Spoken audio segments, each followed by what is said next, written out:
So, finally complete the Excel sheet of every single stock and also the payday calendar, which is when each company is supposed to pay.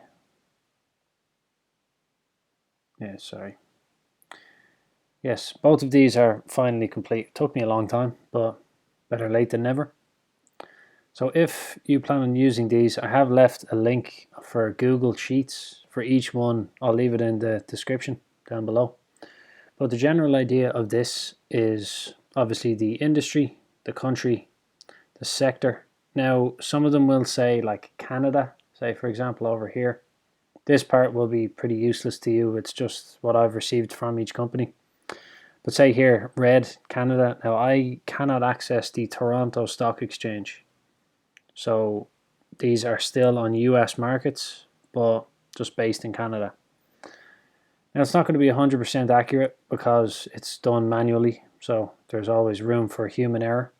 But the general idea is the ticker symbol, the frequency is how often they pay, which would be annually, semi-annually, which is once or twice a year. Quarterly is 4 times a year. M is every month.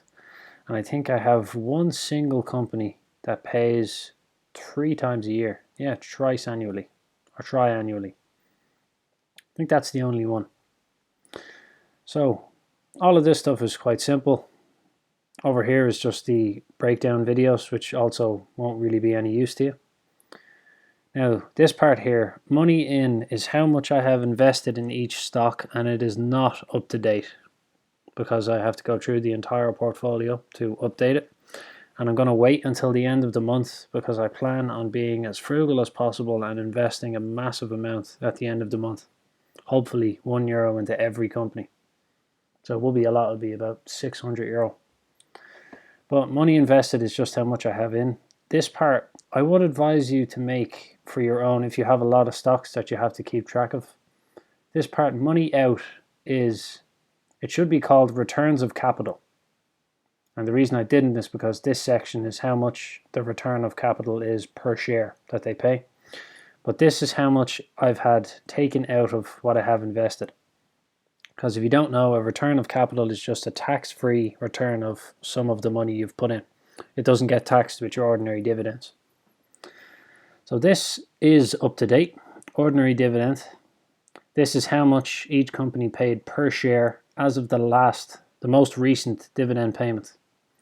And for the ones that pay twice a year, I put, because they tend to be much larger, the second payment tends to be much larger than the first, I've put both of them. And they will often be called an interim payment and a final payment, which is just the first and second payment. There's also a section for how much they paid in return of capital per share. This section is a property income. It's similar to it's taxed like a normal dividend, except I think the withholding tax is different. Manufactured dividend is when securities are lent, so when shares are lent out. Not 100% sure about the process, but my shares are being lent out and I receive manufactured dividends from some of them.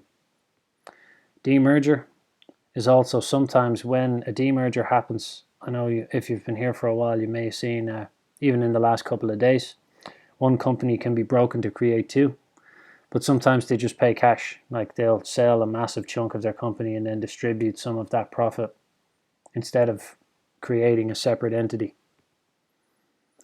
Now this section, the reason it's color coded is just for me. It's for working out how much I have to pay in tax at the end of the year.